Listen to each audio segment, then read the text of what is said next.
distinguished audience,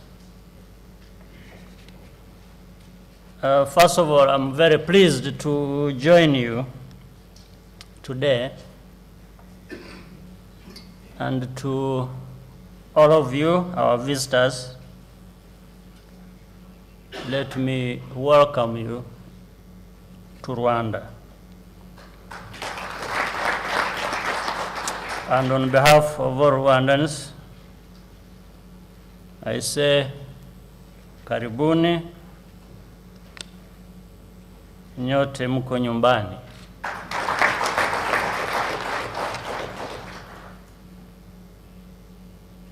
The fact that this summit has been jointly organized by the East African Community Secretariat and the East African Business Council, with the participation of the media, reaffirms our belief in a private sector-led and people-centered integration process.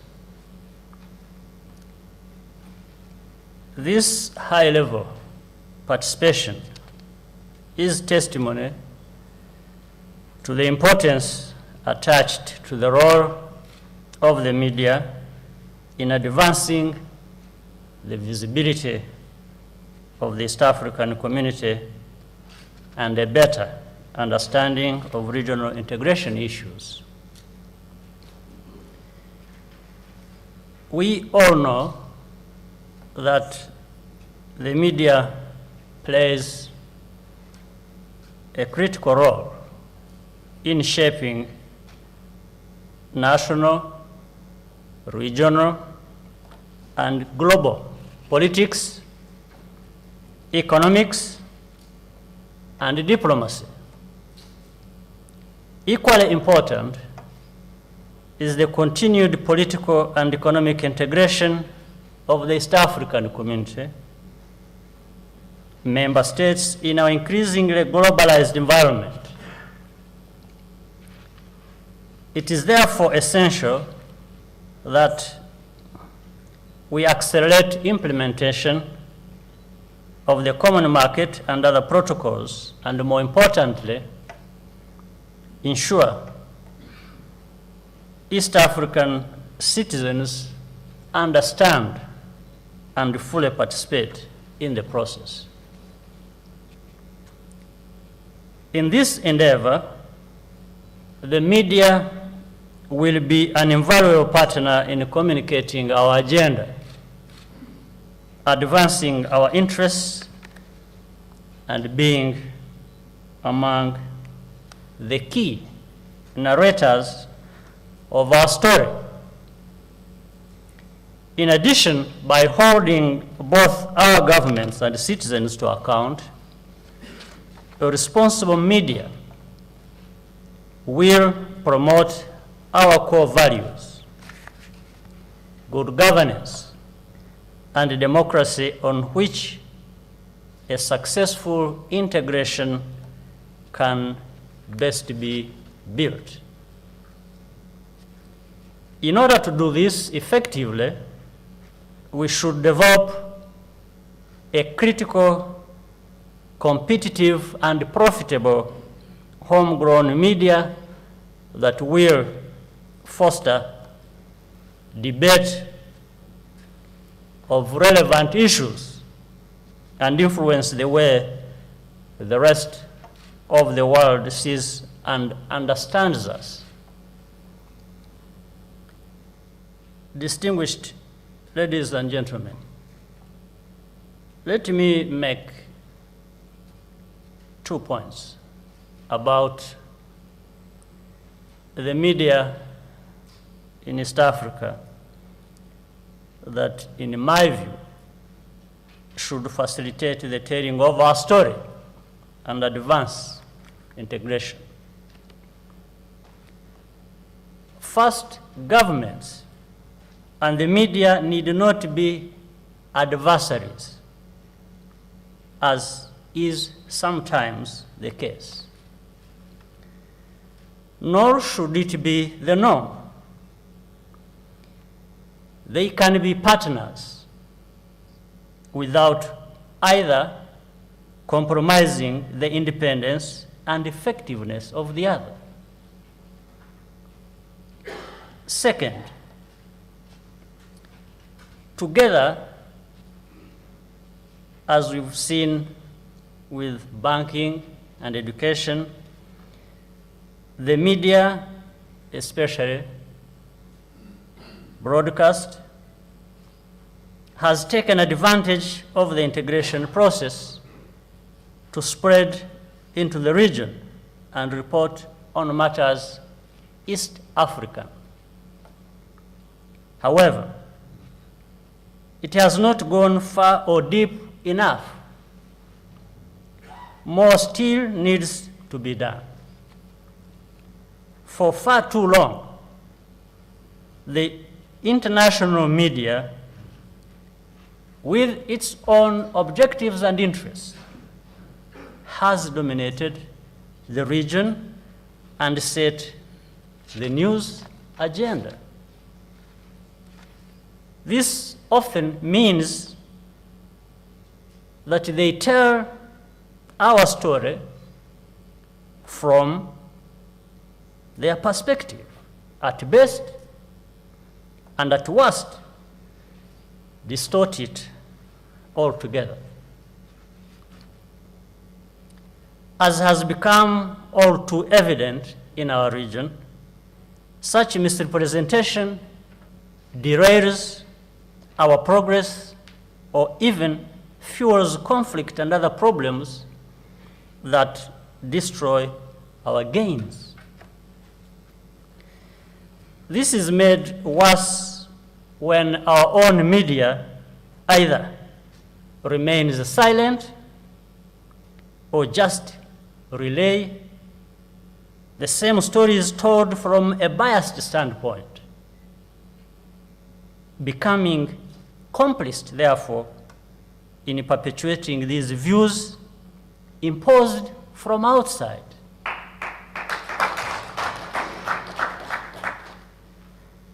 There are interesting and relevant stories in our region that do not get the coverage they should. These include the steady progress the East African community has made in various areas, from customs union to the common market, free movement of people and capital, or ongoing talks about monetary union and movement towards a political federation. In fact, all of these building on the existence of already integrated societies. You know, people of East African community, of the 5 partner states, they have been historically integrated for many, many years. And they have been ahead of all these processes we are talking about that we discuss every day. When we build stronger professional and business partnerships with the media, there should be an improvement in accurate and positive reporting about what East Africans are doing to make integration move even faster than it is doing. Distinguished ladies and gentlemen, in order to nurture a pan-East African media, all partners, be they government or the private sector, have the responsibility to invest in it and raise professional and ethical standards. For the media to tell our story well, it has to have access to the right information and the freedom to disseminate it. This in turn helps to articulate, guarantee, and advance other freedoms. In Rwanda, in spite of what outsiders might say, we regard the media as an important partner in our country's development. That is why we have made reform of the media a priority. Among the key reforms are self-regulation, hopefully with a great amount of responsibility as well that goes along with that. And access to information, both of which should benefit the industry and also raise the responsibility among the practitioners. We need common reforms across East Africa so as to establish norms and standards for the media to enable it to carry out its responsibilities effectively. It is therefore gratifying to note that all our partner states have continued to create a conducive environment for the media to operate, which should lead to an increase in the number of media outlets and better reporting in the region. The era of fast evolving social media that we live in presents us with immense opportunities for far-reaching instant communication and immediate feedback. Social media provides a new front that gives East African citizens a voice and challenges the influence of traditional media dominated by a few voices. It is an important tool for citizens to hold all of us, including conventional media, accountable. Let me tell you that I have personally benefited from this. Many times, you see, this, I don't know how much time you will have to discuss this issue of the media and how it can serve us well. Because while the media should benefit from really unlimited freedoms, it should be responsible in a sense that it shouldn't be limiting to other people's freedoms as well. Because, you know, many times we have found ourselves in a situation where somebody in the media will tell the story about me and say, you know, this man is actually not Paul Kagame, he's Joseph Kagame. And I say, no, wait a minute, I am actually Paul Kagame. Can I provide evidence? And when I say, can I have a right of response? And they say, no, no, no. We want you to be seen as Joseph Kagame, that's it. No room for you to explain. So they want to be free to talk about me and impose their thinking and views on society, but they also want to block all the avenues for me to give my viewpoint and explain and give evidence and give facts. So in essence, the media rightly claims and should have